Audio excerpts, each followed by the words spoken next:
Buenas tardes. Vamos a la segunda parte, pero una nota previa. Cuando discutimos los obispos sobre la naturaleza redaccional e intencional del proyecto, tuvimos que afinar nuestro papel en nuestras comunidades como obispos y querer darle el tono al proyecto de una invitación, pero una invitación al estilo como la hizo Pedro después de la resurrección. Cuando Pedro quiere decirles al resto de los apóstoles que es necesario pescar, no les dijo vayan, no les dijo conmigo, él dijo voy a pescar, y los demás dijeron nosotros también vamos contigo. No fue necesario un imperativo. Qué importante es cuando el indicativo cumple con su valor gramatical. Es indicar. El imperativo hay que usarlo, pero pocas veces. Cuando hay un buen indicativo, el imperativo brota naturalmente. A ver, lee el texto, por favor. Juan 21, 1 al 3. Después de esto se manifestó Jesús otra vez a los discípulos a orillas del mar de Tiberíades. Se manifestó de esta manera: estaban juntos Simón Pedro, Tomás, llamado el mellizo, Natanael, el de Caná de Galilea, los de Zebedeo y otros dos de sus discípulos. Simón Pedro les dice: voy a pescar. Le contestan ellos: también nosotros vamos contigo. Fueron y subieron a la barca, pero aquella noche no pescaron nada. Va a venir el milagro, ¿verdad? Pero es bien importante esto que digo, porque ustedes como responsables diocesanos, como responsables de parroquia, tienen que saber manejar el indicativo y el imperativo, sobre todo en las nuevas sensibilidades de la gente. El que indica bien está también empujando un buen imperativo. Vamos a pasar a la segunda parte. Ahí está el enunciado. Interpretamos y juzgamos desde el acontecimiento de la redención de nuestro Señor Jesucristo y desde el acontecimiento guadalupano. Le voy a dar la palabra a David, y si es necesario que yo diga alguna cosa, la agrego.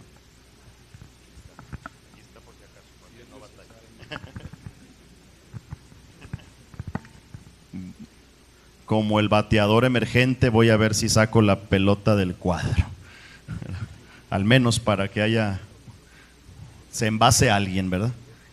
Y que no sea un fly de sacrificio. Les platicaré un poquito de cómo se llegó a construir esta segunda parte y luego algunas notas de los dos acontecimientos que servirán para luego en el discernimiento por grupos iluminar la misma realidad que ustedes han revisado ya y muchas otras que podrán comentar. La motivación fue que esta iluminación no fuera una simple exposición doctrinal o un elenco de citas para justificar una idea, que no fuera un marco teórico nada más, sino que por el contrario fue un ejercicio verdadero, un verdadero ejercicio intelectual creyente, una reflexión teológica. Así que ustedes se van a encontrar precisamente eso, una reflexión y no nada más un elenco de textos y documentos para justificar algo. Se convocó a un equipo de especialistas porque Cuando este equipo recibió el documento, esta parte era la que menos se había elaborado.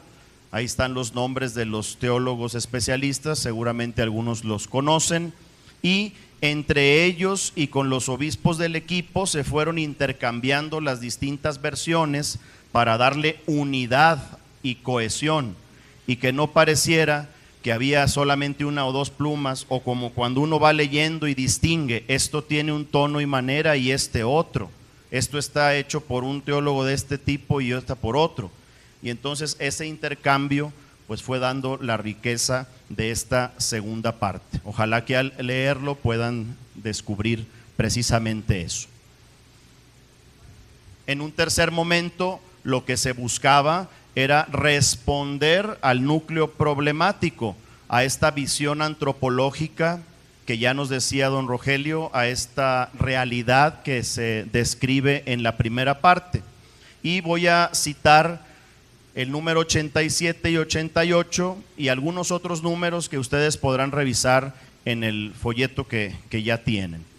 Fíjense cómo en el 87, y remarco en rojo lo siguiente: habiendo contemplado la realidad con ojos de pastores, constatamos que en el centro de la transformación que nos ha traído este cambio de época hay una profunda crisis antropológico-cultural con muchos rostros y expresiones.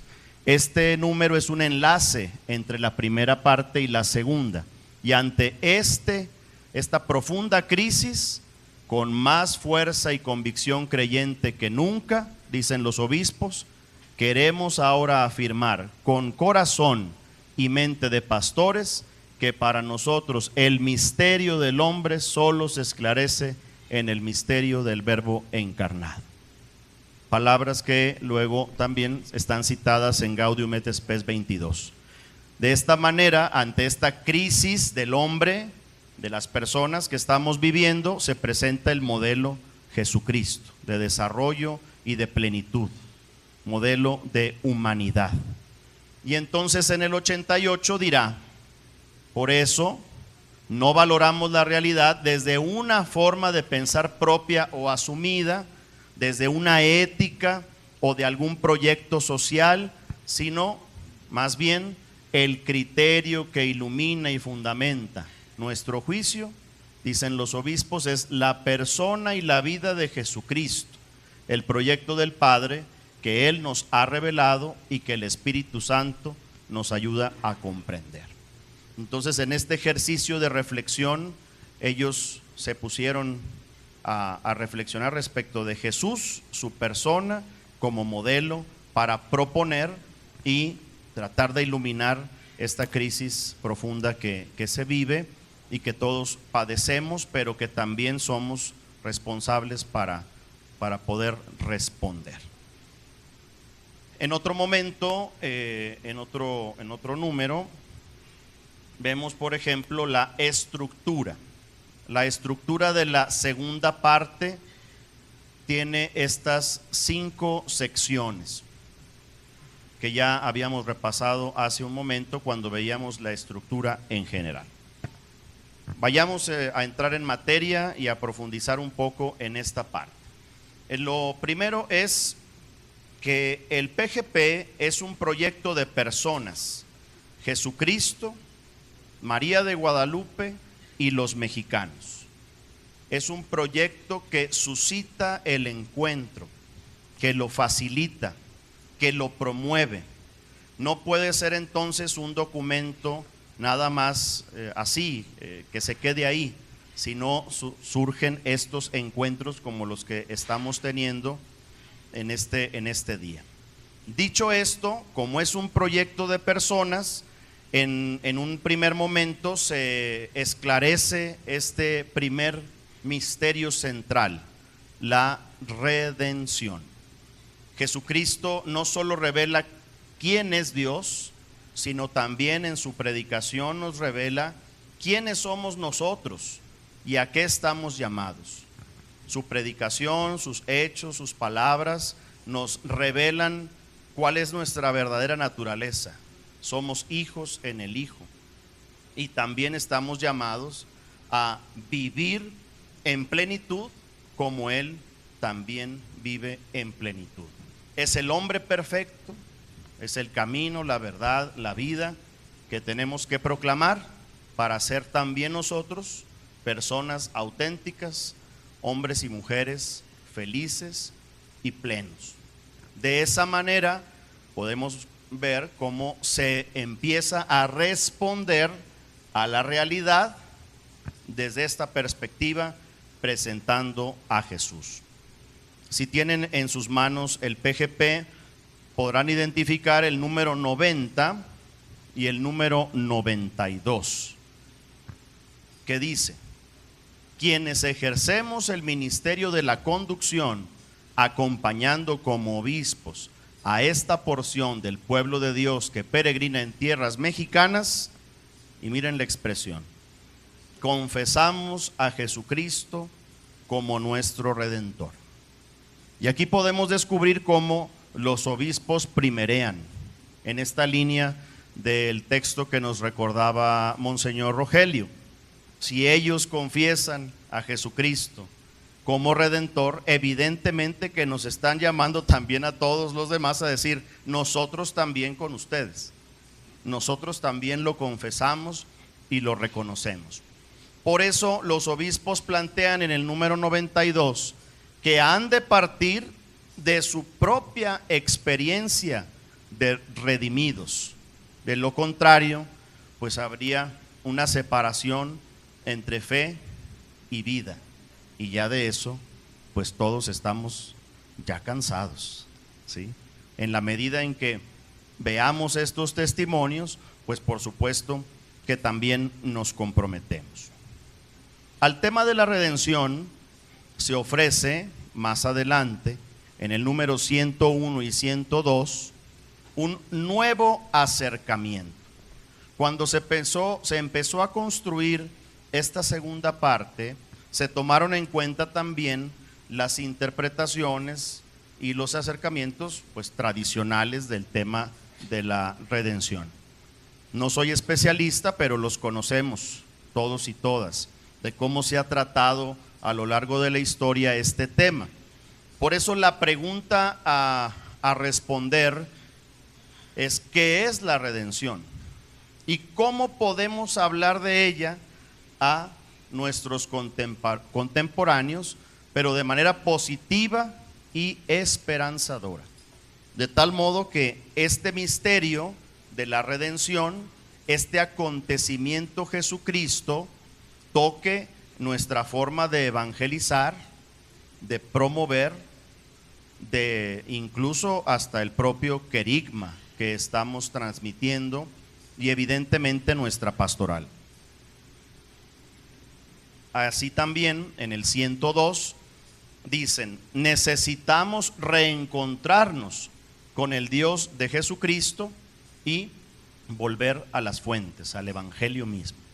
Entonces es un reconocimiento de la necesidad que tenemos como personas de encontrarnos con Jesús. No es nada distinto de lo que se ha venido diciendo, ¿no?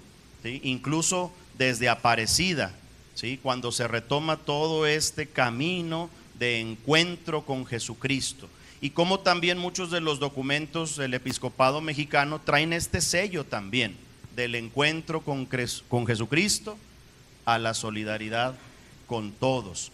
Y entonces es profundamente querigmático este proyecto, y por eso entonces se presenta la redención no como solo el momento de la muerte o solo el misterio pascual de la pasión, muerte, resurrección de Jesús, sino, como decía don Rogelio, todo el acontecimiento Jesucristo es redentor.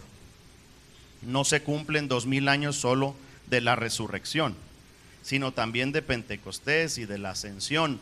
Y entonces el PGP, cuando habla de esto, empieza a describir en algunos párrafos incluso el nacimiento de Jesús, su vida pública, algunos hechos específicos sobre la vida de Jesús, luego por supuesto el misterio pascual hasta llegar a la ascensión.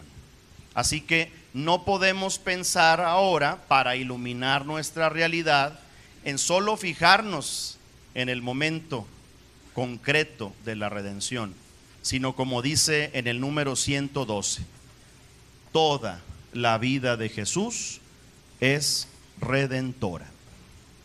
Su familia, su predicación, su escucha e interpretación de las Escrituras, sus actitudes, sus pasiones y acciones, su cercanía con su Padre, su relación con sus discípulos, su distancia crítica con las autoridades, su sensibilidad ante el sufrimiento de los enfermos y necesitados, su confianza en el Padre para aceptar con valor su muerte, su presencia de resucitado y su deseo de quedarse con sus discípulos. Imaginando un proyecto, un plan pastoral o un programa pastoral, pues evidentemente que el ciclo litúrgico nos ayuda profundamente a reflexionar sobre este acontecimiento Jesucristo. Obviamente también los contenidos de nuestros retiros querigmáticos para matrimonios o para jóvenes, o incluso las vacaciones con Jesús o los campamentos de verano, y por qué no decirlo, las predicaciones diarias tendrán que estar enriquecidas de este concepto de redención que toca toda nuestra vida. ¿Por qué? Porque toda la vida de Jesús, todo el acontecimiento Jesucristo es redentor. Y evidentemente nos empuja a encontrarnos con Él en el Evangelio. De ahí que luego se dirá en este proyecto más adelante la necesidad de una lección divina, de un encuentro con el Evangelio y otra serie de recursos pastorales. Yendo al 125 del documento que pueden revisar, menciona que la redención nos renueva, nos reconcilia, reorienta nuestras opciones más importantes. La redención además reconstruye nuestras relaciones rotas en la fuerza del Espíritu para reconocernos en el reino. De ahí que sea significativo estos puntos que don Rogelio nos daba al hablar de la realidad en la primera parte. ¿Sí? Vemos la necesidad tremenda entre nosotros, en nuestras familias, de reconciliación, de mirarnos a los ojos, de relacionarnos de otra manera, de reorientar las opciones más importantes por lo que nos decía ahora, cómo se deja de lado la ética y la moral para hablar de la realidad sin tocar estos puntos. Es decir, todo cobra sentido desde esta perspectiva del misterio redentor de Jesucristo. Por eso, reiteramos, el PGP es un querigma. Es un encuentro con Jesús, con María y con los mexicanos. Es un mirarnos a los ojos, es un saludarnos, es un sonreír, es un reconocer compasivos, ¿sí?, y solidarios, pues la necesidad de los demás. ¿Cómo surge este encuentro redentor de Jesús? Pues con la mirada contemplativa. Recordarán el texto de Marcos 6:34. Jesús está en la barca, acaba de pasar hace unos 2 domingos, me parece, ¿verdad? Sí, o 3, por ahí. Baja, mira a la muchedumbre, se da la oportunidad de sentir y entonces reconoce con compasión que están como ovejas sin pastor. Esta mirada contemplativa favorece, facilita el encuentro. Esta iglesia en salida y de puertas abiertas de las que habla el Papa Francisco favorece el que nos encontremos con Jesús, con María y entre nosotros. Avanzando ahí adelante en las páginas, estoy haciendo, si se fijan, un recorrido, si ustedes están hojeando o no el documento. En el 130 viene esta, pues a manera de definición, pero también de características. La redención tiene que ver con una nueva manera de relacionarse con uno mismo, desde la confianza y la obediencia al Padre, mirando el pasado con gratitud y el futuro con esperanza. Palabras inspiradas en el Papa Francisco cuando habla de una memoria deuteronómica, de mirar atrás con memoria agradecida, reconociendo el presente para vivirlo de manera apasionada, como le decía a los consagrados en aquel documento. Aquí están consagrados y consagradas, recordarán: memoria agradecida, presente apasionado y futuro esperanzador. Así que impregnado de este magisterio del Papa, pues es una manera de relacionarse nueva y distinta con uno mismo, pero también con los demás, en clave de fraternidad, entrega, compasión y solidaridad. Lo que hace que recordemos al Papa Francisco y su cultura del encuentro en contra de la cultura del descarte. Estamos llamados a encontrarnos. Como en Evangelii Gaudium nos recuerda, recuperemos la alegría de estar juntos, de caminar juntos, de relacionarnos. Y por supuesto, una manera nueva de relacionarnos con la creación, con respeto y responsabilidad, de tal modo que la conservemos y la cultivemos. Y no podemos obviamente olvidar a Laudato Si y todo esto que menciona el Papa respecto de la casa común. Por eso, finalmente, redención es lo que hemos dicho: reconciliación, liberación, salvación, paz, curación, santificación, comunión, gozo y esperanza. Todo esto entonces da un sentido distinto a nuestra realidad. ¿Cuál es la misión que los obispos reconocen que tenemos como Iglesia mexicana? Pues presentar este misterio de Jesús como Redentor, del mismo modo como Él lo fue haciendo en su vida, con la palabra y con el testimonio. Si no hay palabra y testimonio, si no hay autodonación libre y por amor, pues la verdad es que este concepto de redención se vuelve teórico.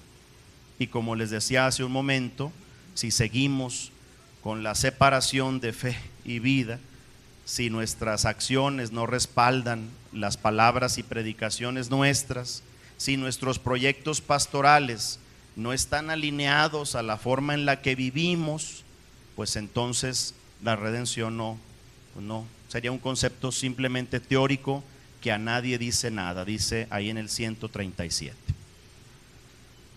Sin profundizar, pero simplemente como mencionar el esquema que a partir de este punto se desarrolla en esta segunda parte. El documento hablará de iglesia como pueblo de Dios, conceptos conocidos, la iglesia misionera. Hay una mención también a la iglesia eucarística, que en este sentido se entiende el pan como pan partido y repartido para hacer vida la redención. Y por supuesto la invitación en el 149, que aunque no es el actuar, ustedes saben que en la pastoral no podemos ver separado el ver del juzgar y el actuar. Se separa por metodología, pero en realidad al momento en que estamos actuando estamos iluminando la realidad y estamos mirándola. Es un mismo momento, como a manera de espiral. Por eso, aunque es la segunda parte que ilumina, lanzan una invitación: que todos nuestros espacios eclesiales sean verdaderos oasis de misericordia. Y ahí, como este PGP es un documento inspirador que simplemente da criterios, que orienta, pues cada quien veremos de qué manera el espacio eclesial que tengo puede convertirse en este oasis. Quizá, por ejemplo, superando la aduana pastoral de la que habla el Papa Francisco, ahora que acabamos de celebrar a las secretarias, Sí, sí, con el no o el haber o el es que ya es como el primer acercamiento. Bueno, pues esto dista mucho de este oasis. Terminando con el tema de la redención y de este misterio que se describe, también se dedica una parte a la iglesia pobre y para los pobres, una expresión del Papa Francisco, que en el número 150 los obispos también dejan ver un compromiso. Dice: con firme convicción afirmamos, y este es el tono del documento. Siempre se va a hablar en plural porque son ellos los que están hablando a título propio, ¿verdad? ¿Sí? Dice: afirmamos que nuestra vocación de ser una iglesia pobre y para los pobres significa hoy estar siempre disponibles desde la austeridad de nuestros recursos para servir y manifestar su solidaridad a los más necesitados.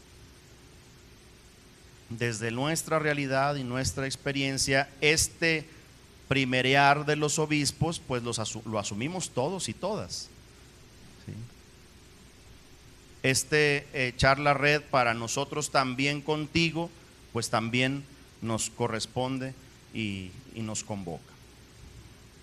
Esto en relación con el misterio de la redención, que es uno de los acontecimientos iluminadores.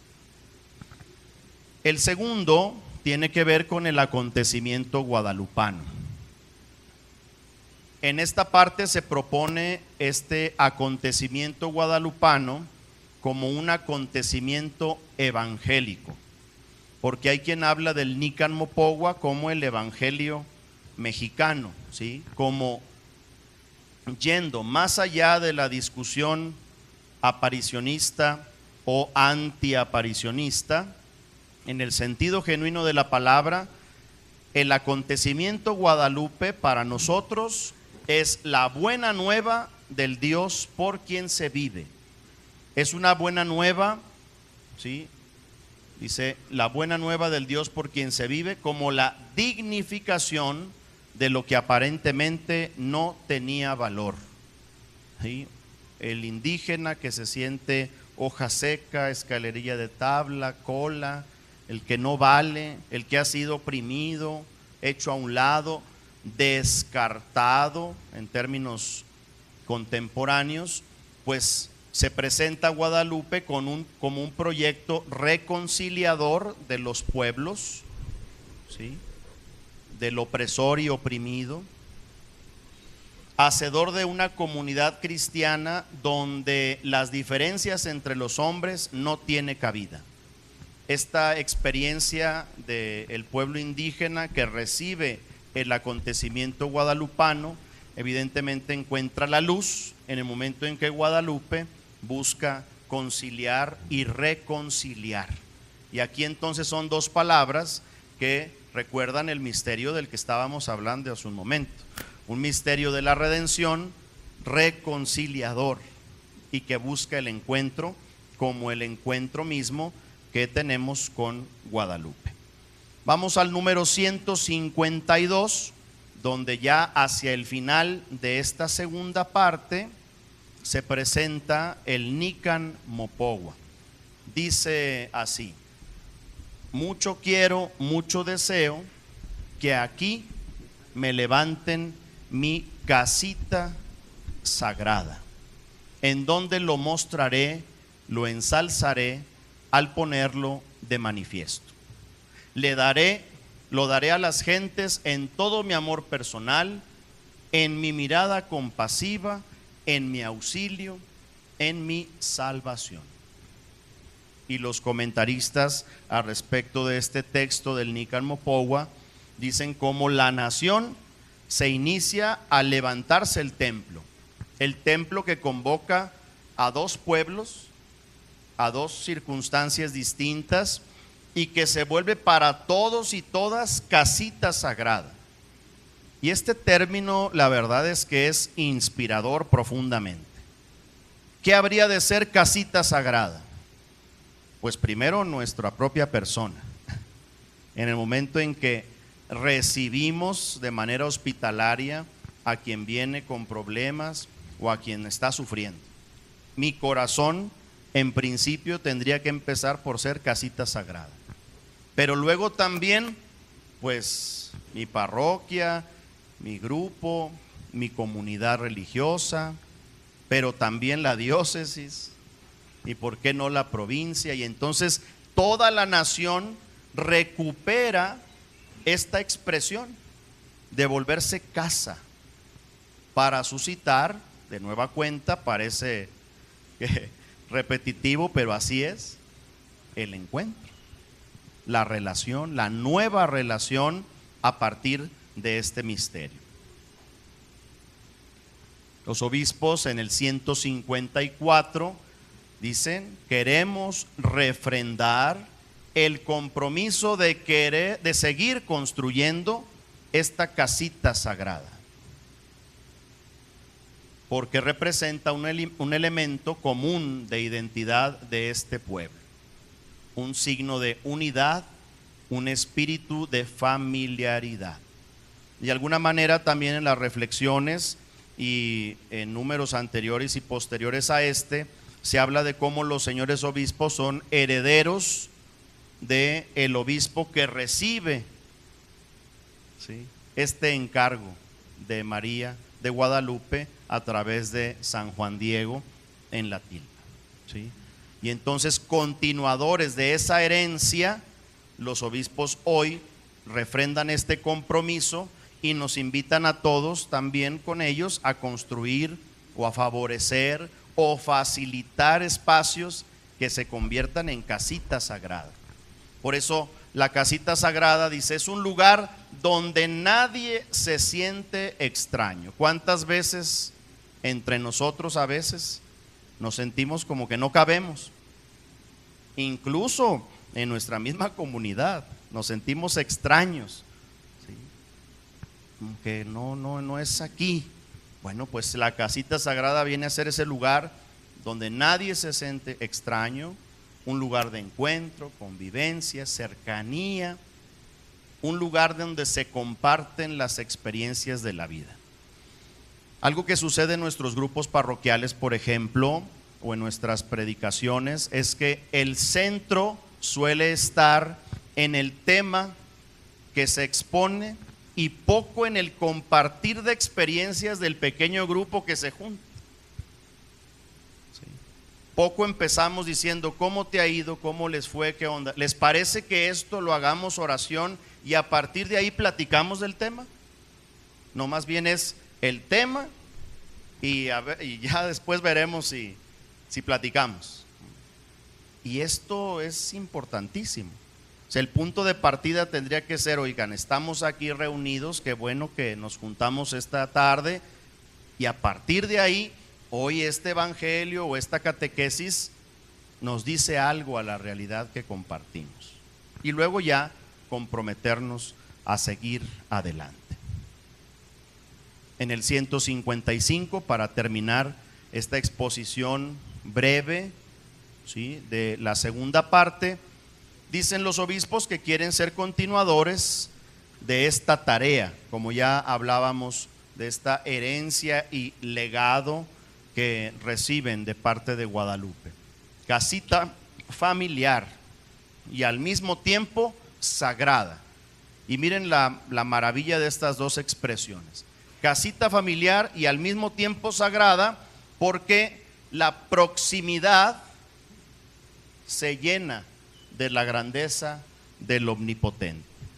Claro, si descubro a Dios en mi corazón y descubro que está en ti, pues evidentemente la cercanía que tengamos, esa proximidad de mirarnos a los ojos, de escucharnos, de preocuparnos, nos va a hacer descubrir necesariamente a Jesús Redentor, que nos salva, que nos reconcilia, que nos hace, que nos anima, que nos impulsa, que nos hace ver la realidad de otra manera, que aunque sigamos debiendo la luz o el gas, pues como quiera, pues le sonreímos. Es decir, que aún independientemente de los problemas o las broncas que tengamos, pues aquí estamos. Y aquí sentimos la presencia de Dios por la familiaridad y la proximidad que tenemos. De esta manera incluso estamos viendo a Dios no solo fuera de nosotros, sino dentro. No algo ajeno, sino que actúa desde el mismo corazón del ser humano. La segunda parte termina con un apartado al que el PGP llama el desafío.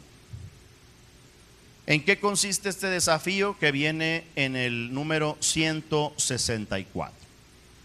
Dicen los obispos, y así se sienten: Dios nos está llamando a generar esperanza, a fortalecer y reconstruir una vida humana más plena para todos sus hijos, especialmente los descartados por estos nuevos fenómenos. Este párrafo viene a ser el enlace entre la primera parte, la segunda con la tercera.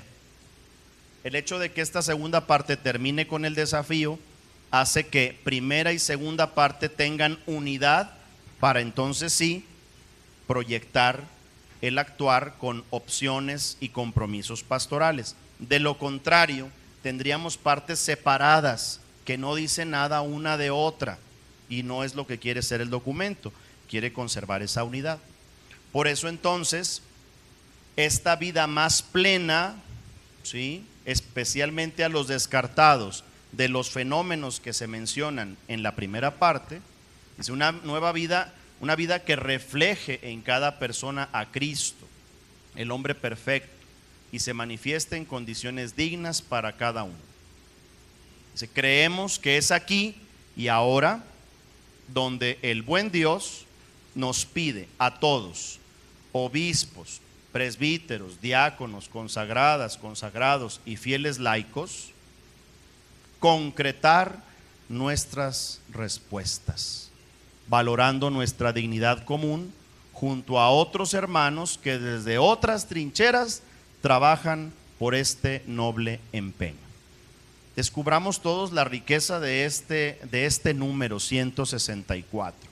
No solo desde el llamado que perciben los obispos sentir para generar esperanza, no solo el planteamiento de un hombre nuevo, distinto, pleno en base a Jesús, sino además, porque también fue algún momento discusión al momento de la redacción, ¿por qué obispos, presbíteros y diáconos primero y no fieles laicos primero? ¿Por qué? Pues porque los que primerean están siendo ellos. Es un proyecto de la conferencia del episcopado para todo México. Y entonces en otros textos vendrán al revés, laicos, consagrados, pero aquí no, porque ellos se sienten llamados a esto, y entonces sí, pues basta de documentos que simplemente traigan ideas y ahí se queden, sino que busquemos todos concretar nuestras respuestas, y aquí en estos últimos renglones la apertura que están mostrando como obispos, junto a otros hermanos que en otras trincheras también están trabajando, y entonces sí, todos podemos ser uno para poder responder. Así que dejo la palabra a don Rogelio para que complemente lo necesario. Nada más quiero agregar otro punto que discutimos mucho con los teólogos y luego también con la comisión y al darlo a conocer, que es los alcances de la redención. Recuerdan que cuando el Papa Benedicto modificó la fórmula de la consagración del vino, hubo siempre un problema. ¿Por qué el Papa retomó la palabra et pro multis effundetur, y no por todos, que era la fórmula de la primera traducción? Se derrama por ustedes y por todos. Y el Papa volvió a la traducción antigua del misal romano, por ustedes y por muchos. ¿Qué significaba modificar todos a pasarlo por muchos, porque es el tema de la redención en las palabras de la consagración. La primera es que el decir muchos no significa exclusividad, sino que es un llamado a la libertad. La redención ocurre en un espacio de libertad humana. La salvación, la redención es para todos, el destino es para todos, pero cada persona, cada ser humano puede responder a esto o no. Y también para quitar esa idea que no deja de ser farisaica teológicamente, que es considerar que hay irredentos, que hay gente que no se convierte ni acepta la redención. Quiero hacer un comentario de lo que pasó ahora que la semana pasada ordené en el reclusorio a un sacerdote. Por supuesto que algunos dijeron qué bueno, pero también hubo una reacción de otros que dicen ¿para qué y por qué? Si esa gente no cambia. Me han dicho a mí, la pastoral penitenciaria es perder el tiempo, pero no es así. Tenemos que dejar el espacio a la libertad humana.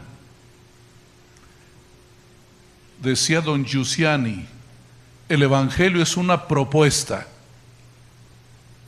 no es una imposición, y la propuesta la tienes que hacer.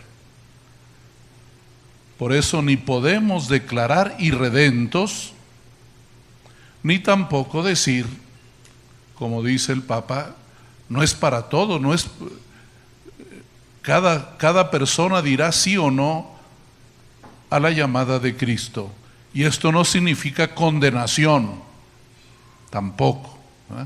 Entonces es bien, léeme la frase de Nietzsche que viene ahí en el texto.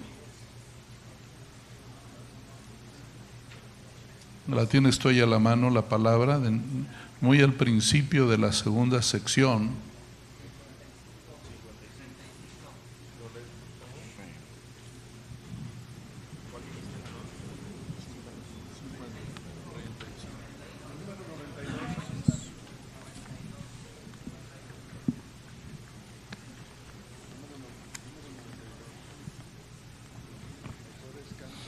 Dice, el célebre filósofo alemán Nietzsche nos interpela cuando dice: mejores cánticos tendrían que cantarme y más redimidos tendrían que parecerme sus discípulos para que yo aprendiera a creer en su Redentor.